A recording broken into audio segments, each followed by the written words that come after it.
Hello guys, in this video I'm going to show you how to sign up for the Milanote app. But before that, don't forget to subscribe and leave a comment down below, because at 10,000 subscribers I'm going to show you my whole YouTube revenue statistics and growth strategy. So without further ado, let's just jump right into it. First we have to open up the Milanote app.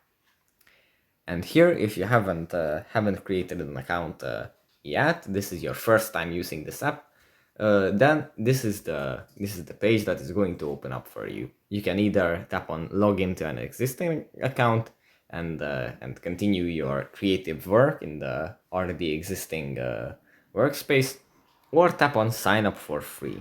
If you tap on sign up for free, you can add your details here, your first name, your last name, your email, and then the password that you want to use in the app, and then tap on register to finish the account creating process. Also, you can just tap on sign in with Google and then use one of your email addresses to continue, and you can sign in with Apple as well. So that's pretty much it for this video. Hope it was helpful for you guys, and I'll see you in the next one. Bye.